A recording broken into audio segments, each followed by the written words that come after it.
7h, 9h, Europe 1 matin. Il est 7h12 sur Europe 1. Dimitri Pavlenko, vous recevez ce matin le journaliste Europe 1, Julien Pichenet. Bonjour Julien. Bonjour Dimitri, bonjour Anissa. Bonjour Julien. On vous écoute tous les matins, le journal des médias à 10h dans Culture Média chez l'ami Thomas Hill. Vous êtes aussi le responsable des formidables podcasts Europe 1. Je signale d'ailleurs le spécial Balavoine qui sort ce matin sur le site et l'appli d'Europe 1. Ce sont les funérailles de Brigitte Bardot, Julien, aujourd'hui dans le Var à Saint-Tropez, chez elle.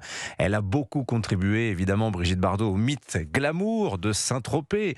Elle regrettait d'ailleurs que ce soit pas resté un joli petit village de pêcheurs. Ouais. Bardot, c'est aussi, et c'est ça qui va nous intéresser avec vous ce matin, Julien, c'était une empreinte politique ancrée à droite. Elle s'en est jamais cachée. C'était sa liberté à elle.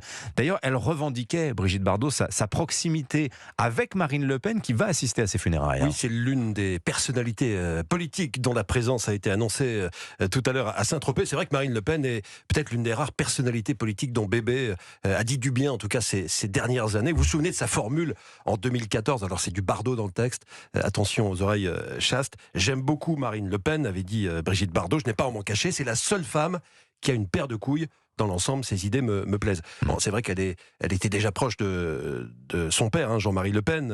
Il faut savoir qu'elle a été mariée, c'était son dernier mari, à Bernard Dormal, un ancien conseiller du fondateur du Front National. On se souvient aussi qu'elle avait appelé les maires à parrainer la première candidature présidentielle de Marine Le Pen en 2012. D'ailleurs, Marine Le Pen a réagi à l'annonce du décès de l'actrice dimanche 29 décembre en rendant hommage à une femme exceptionnelle, incroyablement française, libre, indomptable, entière. Elle partageait ses idées, disait Brigitte Bardot. C'est vrai qu'elle se disait opposée à l'immigration massive. Elle se prononçait aussi contre le vivre ensemble. Bon, dans le cas de Brigitte Bardot, il y avait en plus peut-être un petit peu de misanthropie là-dedans. Elle s'en cachait pas non plus.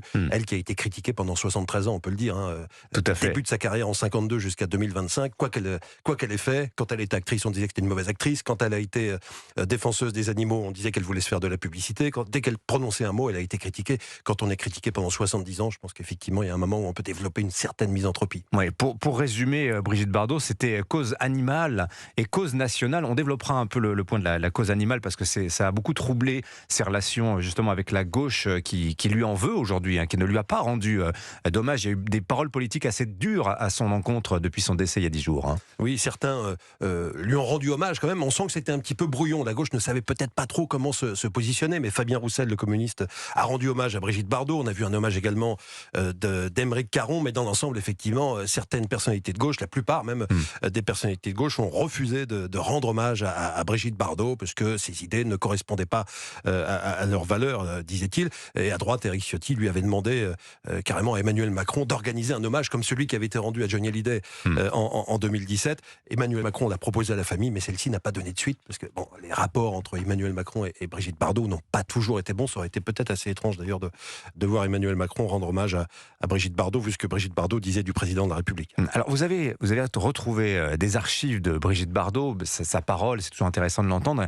Quand elle parlait de sa jeunesse notamment, c'est pas des moments très heureux pour elle de ce qu'elle disait, ou je ne sais pas si c'était heureux, mais en tout cas c'est assez dur de réentendre certains de ses propos, oui, Julien. Elle a eu une enfance, on va pas dire difficile, mais elle a été élevée dans un milieu très bourgeois, dans le 16e arrondissement de Paris. Elle a été élevée, elle le dit, au martinet. Elle s'est pris beaucoup de gifles, c'était très très dur, c'était très autoritaire. Et je vous retrouve, oui, je suis venu avec quelques petites archives sous le bras. Je vous propose d'écouter un petit extrait de Brigitte Bardot parlant de sa jeunesse et de son éducation. Je ne regrette pas du tout d'avoir eu une éducation stricte parce qu'il m'en reste une base très importante. C'est-à-dire c'est le garde-fou un petit peu, l'éducation que vous avez reçue? Oui, ça ne me quittera jamais. Et même si je dis merde, ce qui m'arrive souvent, je trouve qu'il y a façon et façon de dire merde. Non, et que peut-être le background de cette éducation que j'ai reçue me permet de dire des choses comme ça. Alors que si j'avais pas reçu cette éducation, je serais peut-être la fille la plus vulgaire du monde. Sur le coup, ça a été difficile, mais après, elle le disait, elle ne le regrettait pas, cette éducation très stricte. Quelle relation elle entretenait avec les politiques? Elle a connu tous les présidents de la Ve République. Elle a connu tous les présidents de la Ve République, sans exception. Parfois, elle a juste croisé le fer avec eux par médias interposés, comme Emmanuel Macron. Son préféré, c'était Charles de Gaulle, évidemment. Elle était gaulliste, elle se disait gaulliste jusqu'au bout des ongles. Elle l'avait rencontré en 67 à l'Élysée. D'ailleurs, ce jour-là, elle était vêtue d'une veste de Brandebourg. Chic, un militaire, avait dit le général de Gaulle en la voyant arriver.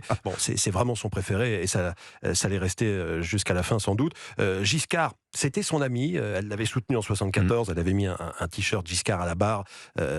Giscard l'avait soutenu quand elle avait défendu les bébés phoques en 77, mais dans sa bio, elle dit que Giscard l'avait dragué un jour, ce qui a terni un petit peu leur relation. Mitterrand, alors là, elle est très dure avec Mitterrand. Maudit soit le jour de son investiture. Toute la détresse que nous subissons est la suite de son œuvre maléfique, a-t-elle écrit dans l'un de ses derniers livres. Chirac, le roi des menteurs, selon elle, qui fait la course avec Nicolas Sarkozy. Quant à Emmanuel Macron, eh bien, selon elle, il était inutile, lâche et il méprisait les Français. Voilà, c'est vrai qu'elle ne mâchait pas ses mots, Brigitte Bardot. Elle a toujours été entière, sincère. Elle a toujours dit ce qu'elle pensait. Je pense qu'elle n'a jamais menti. Elle n'a jamais maquillé la réalité, en tout cas sa réalité. Et c'est aussi pour ça qu'il y a des millions de Français qui l'aiment, Brigitte Bardot, et qui vont donc lui rendre hommage aujourd'hui pour ses funérailles à Saint-Tropez. Merci beaucoup, Julien Pichenet, de la rédaction d'Europe 1, pour ses souvenirs de bébé en chanson également ce matin sur Europe 1.